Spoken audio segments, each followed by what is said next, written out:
Hello, hey YouTube, this is Yirmiyahu Weep, so hope everyone is doing well and speaking better than I am. Anyways, I am doing a video on circumcision. Okay, circumcision. What is circumcision? Painful? Possibly, probably. Um, this is going to be a little bit graphic because of the nature of what I'm talking about. Circumcision is the snipping off of skin off of the male penis. Now, according to scripture, the time that this is supposed to happen is 8 days after birth. I've heard that this is the most optimal time. The body is most equipped to have healing properties at that time. I can't remember. You can research it and find out the exact. I'm not can't remember exactly why that is, how it all works out, the mechanics of it. But from what I've heard, that's true. That if you are going to be circumcised, the 8th day after birth is the best time to do it, and that's what Scripture says that should happen.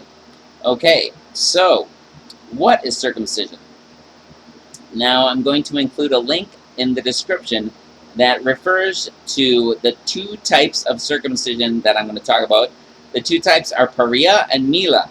Now, paria circumcision, from my understanding, is the snipping off of all of the skin that covers the head of the penis. Okay? Mila circumcision, from my understanding, is when an uncircumcised penis is flaccid, limp, that's the snipping off of the little bit of overhanging skin from the penis. Now, from my understanding, mila is the correct biblical circumcision. So a male would get a little bit of skin snipped off that overhangs his penis. Now, the paria, from my understanding, circumcision with cutting off all of the skin covering the head of the penis, is mutilation. Okay, you've heard of you may have heard of female genital mutilation, where they cut off the clitoris, which is sick and horrid and abominable and disgusting and vile. Well, the male genital mutilation is where they cut off all of the skin over the penis, which is also sick, disgusting, vile. It's both mutilation. So, but mila circumcision, where it's just cutting off a little bit of overhanging skin, while it is bloody, some people might consider that mutilation. I don't think it's as much. I think it's painful, but it's not as bad. But Yue says that how does he say it again? That there must be shedding of blood. Okay, so shedding of blood at the procreative parts, the genitals, is his sign. What he says, how he wants people to enter into his covenant. The shedding of blood, okay? It's a symbol. It shows that there must be blood shed because of wrongdoing. What people call sin, it's actually missing the mark. It's actually off target. It's a violation of love. Since Yue is love, it's a violation of love. So when you sin, you're actually violating love. Whether you're doing people wrong, obviously or not so obviously, it's a violation of love. So there must be shedding of blood. There has to be the penalty. Now, so the circumcision is the symbolism when the little bit of skin overhanging the penis gets clipped off. That's the symbolism that there's shedding of blood. You're entering into the covenant relationship with the Creator. And the covenant relationship, I'm not going to go into that. That would make a long video. But maybe another time I'll get into that covenant relationship. But it's basically acknowledging Yue the Creator and saying, I'm yours and you're mine. He's saying, I'm yours. You say, you're mine. Because he's for everyone, all of his children, which is all humanity. He says he's for us. And to have a covenant relationship with him is to reciprocate and say, I am also yours. And since he's the highest authority, and he knows all of right from wrong and does it perfectly, then it would make sense for us, the ones who are flawed, to say, okay, you're the authority. I'll do what you say. In this covenant relationship, I know you're completely and totally for me and in my best interest, so I'm going to try and reciprocate and be obedient to you. It's like a parent with child. You know, the parent says, don't touch the hot stove. Child says, why? Parent says, I can't explain it to you now. You're not old enough to understand, but just trust me, don't touch the hot stove. So in the reciprocal relationship, the child doesn't touch the hot stove because they trust their parents, love them, care for them, know what's good for them. So same thing with us and the Creator. So anyways, going on, this is also already long. So I was researching circumcision in Scripture, and I found that there's basically like 4 or 5 things that it can be referring to. There's the physical act, the clipping off of the little bit of skin that overhangs the penis. That's the physical act of it's a sign. The physical act is a sign that you're entering into a covenant relationship with the Creator. Okay, that entering in the covenant relationship with the Creator. When it says circumcision in Scripture, can also be referring to that, to the actual covenant relationship. It can also be referring to what goes along with everything with that covenant relationship. There's all the rules and regulations. So there's things, don't murder, don't steal, things like that. There's things to do and not to do of like don't eat pork and other animals not considered food.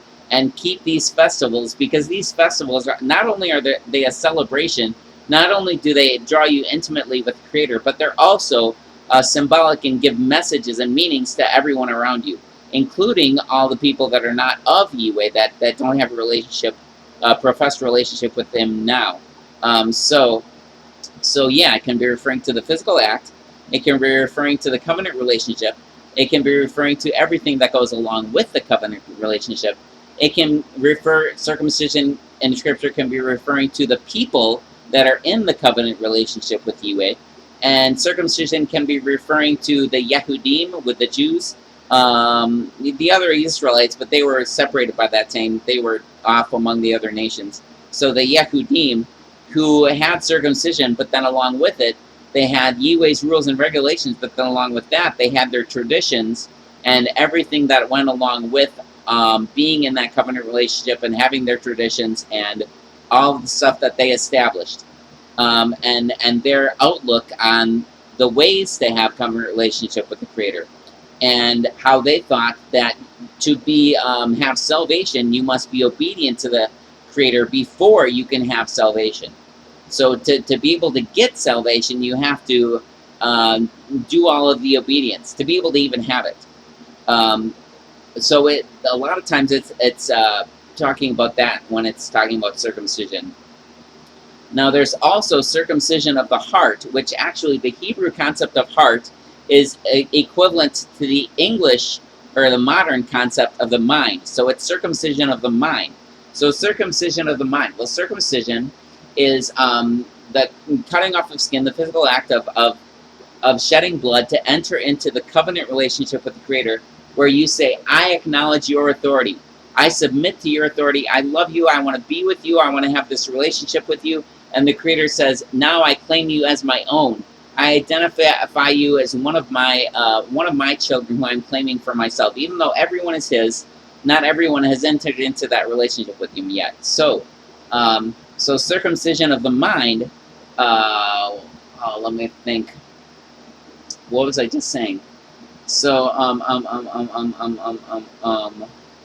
brain freeze. Dang it.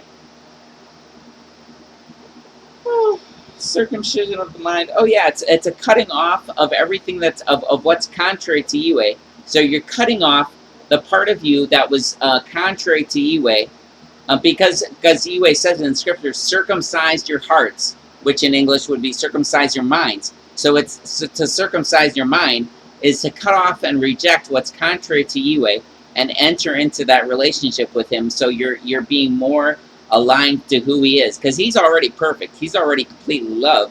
So you're just aligning yourself more with love. In that, at least this is my understanding, just thinking about it. So that's circumcision of the mind. It's cutting off what's contrary to Him. And of course, there's the, I think the initial cutting off there. Some people have this at least, where they reject the things that are contrary to Yahweh. They used to live in sin and enjoy sin. Now they're rejecting that. So they still may sin sometimes, but it's not as much a lifestyle. It's not as much the way they're living. Not as much how they identify with themselves. So there's a continual process of getting rid of sin, getting rid of missing the mark, which is what sin is. being off target, not being according to love. But there's the initial part of rejecting the identity you had that embraced missing the mark, that embraced the things that were wrong, that embraced the things that were contrary to love, the things that weren't right. So circumcision, yeah.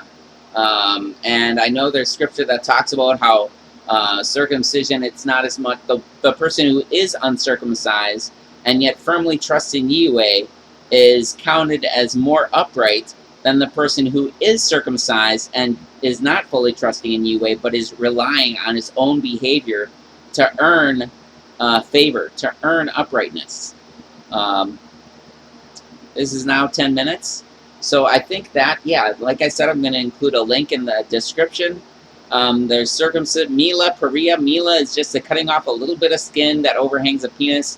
Peria is mutilation. I'm so sorry if you've been mutilated. Not cool. I know it's very popular among many people to be mutilated like that. I know it's common practice, but not cool. Circumcision can be referring to the 4 or 5 different things, not necessarily just the physical act, but also entering into the covenant with all its everything around it, the people of the covenant, specifically the Jews, and then all of the Jewish traditions that are associated, that they've associated with being in covenant with the Creator. So, hope this is helpful. Interested on any feedback? I'm trying to keep this short, that's why I'm rushing it. So I'm not going real in depth with this because I could talk a lot more about it, but yeah. So if you have any insight, feedback, anything, hope everyone is doing great. Shalom, au revoir, bon voyage. Oh, and it's all based on firmly trusting the Creator. Circumcised or not, firmly trusting the Creator counts the most. Shalom. Bye. Thanks for watching. Shalom.